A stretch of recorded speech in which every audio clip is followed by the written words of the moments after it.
Qatar के अमीर शेख तमीम बिन हमद अल थानी 2 दिवसीय राजकीय दौरे पर भारत आए हैं और इस दौरान खुद प्रधानमंत्री नरेंद्र मोदी अपना प्रोटोकॉल तोड़ करके कतर के अमीर शेख का वेलकम करने के लिए एयरपोर्ट पहुंचे। आपको बता दें कि प्रधानमंत्री मोदी को यूं ही कूटनीति का उस्ताद नहीं कहा जाता। गैरों को भी मित्र बना लेना उनकी एक ऐसी कला है जो हर किसी को उनका मुरीद बना लेती है। ऐसा ही नजारा शाम इंदिरा गांधी हवाई अड्डे पर दिखा जब कतर के अमीर शेख तमीम बिन हमद अल थानी अपने 2 दिवसीय भारत दौरे पर अपने प्रतिनिधि मंडल के साथ पहुंचे। उनके स्वागत के लिए खुद प्रधानमंत्री मोदी प्रोटोकॉल तोड़ करके वहां मौजूद थे। कतर के अमीर को एयरपोर्ट पर रेड कार्पेट पर वेलकम दे करके गार्ड ऑफ ऑनर दिया गया। आपको बता दें कि कतर के अमीर शेख तमीम बिन हमद अल थानी जैसे ही प्लेन से नीचे उतरे, प्रधानमंत्री मोदी ने मुस्कुराते हुए उन्हें गले लगा लिया। अमीर ने भी उतनी ही गर्मजोशी के साथ उनका साथ दिया। इस दौरान दोनों खिलखिला करके बात करते हुए दिखाई दिए। दोनों की बॉन्डिंग देख करके जाहिर तौर पर जो तस्वीरें सामने आई है, विपक्ष की नींद उड़ाने के लिए काफी है। इस दौरान प्रधानमंत्री मोदी ने एयरपोर्ट पर मौजूद विदेश मंत्री एस जयशंकर का परिचय करवाया तो अमीर ने उनकी प्रशंसा में कुछ कहा, जिस पर जयशंकर ने दिल पर हाथ रख करके उन्हें शुक्रिया किया। आपको बता दें कि इस मुलाकात की जो तस्वीरें हैं वो खुद प्रधानमंत्री नरेंद्र मोदी ने अपने सोशल मीडिया साइट एक्स पर शेयर की और कतर के शेख अमीर को अपना भाई भी बताया। दरअसल आपको बता दें कि प्रधानमंत्री मोदी ने इन फोटोज को शेयर करते हुए कहा कि अपने भाई कतर के शेख तमीम बिन हमद अल थानी का स्वागत करने के लिए हवाई अड्डे पर गया। भारत में उनके सफल प्रवास की कामना करता हूं और कल हमारी बैठक की प्रतीक्षा करता हूं। आपको बता दें कि प्रधानमंत्री मोदी ने एयरपोर्ट पर सांस्कृतिक कार्यक्रम की प्रस्तुति भी अमीर को दिखाई, जिसे देख करके वो बहुत खुश नजर आए। इसके बाद अमीर को आराम करने के लिए होटल रवाना कर दिया गया। बता दें कि मंगलवार को कतर के अमीर का राष्ट्रपति भवन में भी भव्य स्वागत किया गया। इस दौरान कतर के अमीर शेख ने देश की राष्ट्रपति द्रौपदी मुर्मू से मुलाकात की और दोनों ने अपने अपने देश के मंत्रियों और प्रतिनिधि मंडल की एक दूसरे से परिचय भी कराया। इससे पहले विदेश मंत्री एस जयशंकर ने सोमवार को देर शाम कतर के अमीर शेख तमीम बिन हमद अल थानी से मुलाकात की। दोनों नेताओं के बीच द्विपक्षीय और क्षेत्रीय महत्व के मुद्दे पर व्यापक विचार विमर्श भी किया गया। साथ ही भारत और कतर के बीच सोमवार को दिल्ली में 2 MOU पर साइन किए गए हैं। इस दौरान केंद्रीय मंत्री पीयूष गोयल और कतर के वाणिज्य और उद्योग मंत्री शेख फैसल बिन थानी मौजूद रहे। दोनों ने भारत कतर के बीच ज्वाइंट ट्रेड फोरम की शुरुआत की है। इस दौरान पीयूष गोयल ने मीडिया से बात करते हुए कहा कि दोनों देशों के बीच व्यापार और निवेश की बड़ी संभावनाएं हैं। भारत और कतार के बीच संबंध ऐतिहासिक भी है और संभावनाओं से भरे हुए हैं। कल माननीय प्रधानमंत्री जी ने जो एक मित्रता का, एक भाईचारे का संदेश हिज हाइनेस अमीर ऑफ कतार को एयरपोर्ट पर जाकर रिसीव करके दिया है, मैं समझता हूं उसी में पूरी कहानी स्पष्ट हो जाती है। भारत और कतार के बीच अब नए विषयों पर संबंध कैसे बढ़े। ट्रेडिशनली पहले ऐतिहासिक तरीके से देखें तो गत 15-20 वर्षों में साधारणतः ऑयल और गैस और या एनर्जी से संबंधित व्यापार बढ़ता रहा। अब दोनों देश नई टेक्नोलॉजीज पर, आर्टिफिशियल इंटेलिजेंस पर, विश्व में बदलते हुए परिप्रेक्ष्य के हिसाब से अपना संबंध बढ़ाने के लिए प्रतिबद्ध है। मैं समझता हूं आने वाले दिनों में व्यापार हो या निवेश हो, दोनों में भारत और कतार के बीच बड़े पैमाने पे वृद्धि होने की संभावना मुझे दिखती है। सर, प्राइम मिनिस्टर अभी यूएस कांग्रेस से लौटे हैं और इस साल के अंत तक बोला गया है कि ट्रेड डील इंडिया और यूएस, उसके बारे में सर थोड़ा इस साल के अंत नहीं, उसके पहले फॉल यानी अगस्त सितंबर तक भारत और यूनाइटेड स्टेट्स ऑफ अमेरिका 2 मित्र देश हैं। दोनों देश लोकतांत्रिक मूल्यों पर चलते हैं। दोनों देश के बीच में वर्षों वर्षों का नेताओं के बीच, व्यापार और उद्योग जगत के बीच और जनता के बीच पीपल टू पीपल कनेक्ट बहुत ही मजबूत है। हम यूनाइटेड स्टेट्स ऑफ अमेरिका और भारत को ट्रस्टेड पार्टनर्स के रूप में, विश्वस्त सहयोगी की तरह व्यापार बढ़ाने के हिसाब से अगले 6-8 महीनों में एक अच्छा मजबूत करार, ट्रेड एग्रीमेंट करके, ट्रेड डील करके दोनों देशों के व्यापार को $500 बिलियन तक बढ़ाने के लिए प्रतिबद्ध है। दोनों देश में बहुत उत्साह है इस बात को लेकर।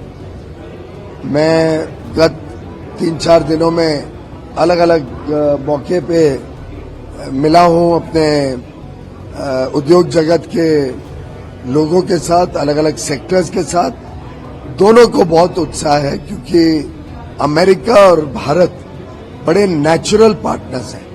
अमेरिका और भारत के बीच में संबंध विश्वास पर टिके हुए हैं। यूनाइटेड स्टेट्स ऑफ अमेरिका और भारत दोनों का अपना अपनी ताकत है जो मिलकर, जैसा माननीय प्रधानमंत्री जी ने कहा, 1+1 = 2 नहीं, 1+1 = 11 बनता है।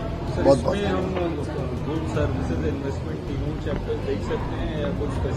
अभी तो मेरे काउंटर पार्ट वहां पे अभी तक कंफर्म नहीं हुए हैं। अभी वो कंफर्म होंगे, उसके बाद बातचीत होगी। बातचीत के बाद ही तय हो पाएगा कि किस प्रकार से इस संबंध को और मजबूत किया जाए। तो आप विजिट करेंगे सर और टीम आएगी? मैंने कहा अभी तक तो कंफर्म होना बाकी है, पर बहुत ही जो अभी तक चर्चाएं चल रही हैं उसके हिसाब से जो कॉमर्स सेक्रेटरी बनने वाले हैं वो बहुत ही अनुभवी है। बहुत अच्छा उनको व्यापार का और उद्योग का जानकारियां भी हैं। बड़े सफल इन्वेस्टमेंट बैंक चलाते हैं, बहुत सफल। तो मुझे लगता है कि उनके नेतृत्व में हम दोनों मिलकर साथ में एक बहुत अच्छा ट्रेड डील करेंगे जो माननीय प्रधानमंत्री मोदी जी और प्रेसिडेंट ट्रंप को अच्छा लगेगा। Sir, if only 6 to 8 months are there to finalize the first tranche, it means you must have drawn the basic contour. ऐसा है कि you are looking at it as only 6 to 8 months, but you are forgetting the track record where we have negotiated trade deal with Australia in actual less than 90 days of discussion, with UAE in less than 90 days of discussion, with EFTA, Switzerland, Liechtenstein, Iceland and Norway, something which was stuck for 16-18 years, we concluded in a very fast pace. So India of today, under the leadership of Prime Minister Modi in his third term, works at 3 times the speed for 3 times greater outcomes for the people of India. So is it likely to be a comprehensive deal or a limited trade deal? As I said, my counterpart is not yet confirmed. Once he is confirmed and we have a dialogue, that's the time we'll be able to discuss the way forward. So any update on any discussions on India-Qatar trade deal, FTA between India and Qatar? Well, there's always discussions of every type with every counterpart who comes in. We are in discussions with the GCC for a free trade deal. Often many of the countries from the GCC have discussed with India potential to do bilateral agreements also. We are open to both. We are open to both. When the time comes, we will discuss it. Sir, रुपये की stability को लेके industry से कुछ concern है? मुझे लगता है कि सबसे पहले तो आपको समझना पड़ेगा कि भारत का रुपया इमर्जिंग मार्केट में one of the best performing currencies है। तो हमें संतुष्टि है कि जब विश्व में इतनी हड़बड़ी मची हुई थी, उसमें भी भारत के रुपए ने अपनी ताकत दिखाई। और मैंने हाल में ही कहा था कि भारत में फॉरेन एक्सचेंज रिजर्व्स भी पर्याप्त है। भारत की ओवरऑल फॉरेन एक्सचेंज अर्निंग्स बड़ी मजबूत है, तो भारत को कोई चिंता की बात नहीं। आपको बता दें कि शेख तमीम बिन हमद अल थानी कतर के अमीर शेख हैं और हमद बिन खलीफा अल थानी के बेटे हैं। वह दुनिया के सबसे युवा राष्ट्राध्यक्षों में से एक है। उनके पास तकरीबन 335 अरब डॉलर की संपत्ति है। वह दुनिया के 9वें सबसे अमीर शासक है। वे 25 जून 2013 को कतर के अमीर बने थे। उन्होंने 3 शादी किए हैं, जिनसे उनकी 13 संतानें हैं। वे ब्रिटेन में पढ़ाई कर चुके हैं और क्राउन प्रिंस बनने से पहले वे कतर के सेना में डिप्टी कमांडर इन चीफ पद पर भी रह चुके हैं। गौर करने वाली बात यह है कि कतर की कोर्ट से ही 8 पूर्व नौसैनिकों की फांसी की सजा कैद में बदली गई थी और फिर इसके बाद ये सभी नौसैनिक भारत लौट आए थे। जासूसी के आरोप में पूर्व सैनिकों की फांसी की सजा के सामने आने के दौरान प्रधानमंत्री मोदी और कतर के अमीर एक दूसरे पर मुलाकात भी किए थे और तब प्रधानमंत्री मोदी ने कतर के अमीर से भारतीयों का हालचाल भी पूछा था। माना जा रहा था कि इस मुलाकात के बाद उनके केसेस में कुछ इम्पैक्ट पड़ा था।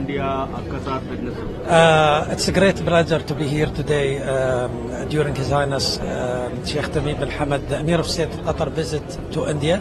I think this visit reflects the strategic partnership that both countries enjoyed in all levels and different aspects. We have the Qatar and Indian Business Forum. It's a great pleasure to be with His Excellency. Also, we witnessed, the opening session by the both commerce and trade ministers. Big delegation of business people here, distinguished, businessmen, and there is a great opportunity. I think Qatar and India enjoyed a long partnership for many years. The world today is changing dramatically in terms of trade and business, the apply of technology and AI. We are continue investing in petrochemical and oil and gas in Qatar, but also we are growing and focusing on growing the non-oil and gas business, where I think with India we can team up, and Qatar also enhancing the landscape of attractiveness of investment. We are welcoming Indian business people. We are encouraging our business society, government and public sector to invest more in India and to create more partnership in different sectors. That's important. But we are all coming as well, an investment from India, and we can be one of their main, if not the business hub for doing business to the world from India. So I'm very glad and pleased to be here in India, and looking forward to enhance the partnership even more to the next level. Thank you, sir. Mackenzie, I'll see you. This business forum. No, it's, as you all aware that India and Qatar have a very strong relationship over the years, and with the Prime Minister Narendra Modi ji himself leading the talks. This shows that the two countries have so much to share and benefit from each other, and with the government's total focus of improving trade for the citizens of India and for people of India in the best interest of our country, Prime Minister Narendra Modi ji has taken this initiative and welcomed the Emir and the biggest delegation from Qatar in history till now. So we will see a lot happening, and of course India will stand to gain with this relationship with Qatar. Sir, just spoke to Lulu Mall owner. He was saying that 10,000 crore has been earmarked to invest in India. Yes. So how do you see that the companies coming, countries coming in India and investing? Of course, the foreign direct investment, as I have just said in my speech, has grown 69% in the last 10 years. Apart from that, we are wanting India to be the manufacturing hub. We want people to make in India for the world. We want investment. We want people to create jobs in India, and such investment as well. जो वो पूर्व नौसैनिक थे वो भारत अपने घर लौट आए। आपको बता दें कि विदेश मंत्रालय ने बताया है कि अल थानी प्रधानमंत्री मोदी के आमंत्रण पर भारत दौरे पर आए हैं।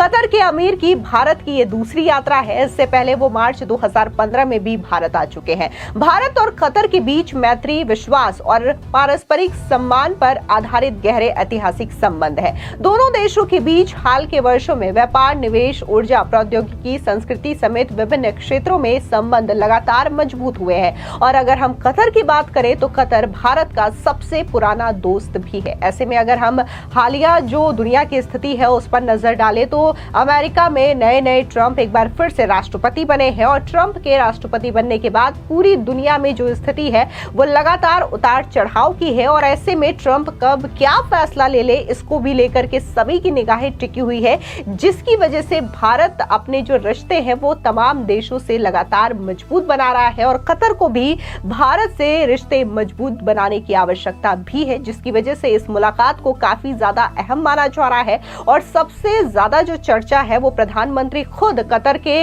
अमीर शेख को रिसीव करने के लिए एयरपोर्ट प्रोटोकॉल तोड़ करके पहुंचे, इस बात की भी काफी ज्यादा चर्चा हो रही है। और जिस तरीके से हंसते मुस्कुराते हुए गले मिले और ये जो तस्वीरें सामने आई है उसको लेकर के चर्चा भी सोशल मीडिया पर शुरू हो गई है कि प्रधानमंत्री मोदी जिससे भी मुलाकात करते हैं ऐसा लगता है कि मानो उन्हें कितने अच्छे से जानते हैं, कितने वर्षों से जानते हो। फिलहाल इस पूरी खबर को लेकर के आपकी क्या राय है, कमेंट सेक्शन में जरूर बताएं। धन्यवाद।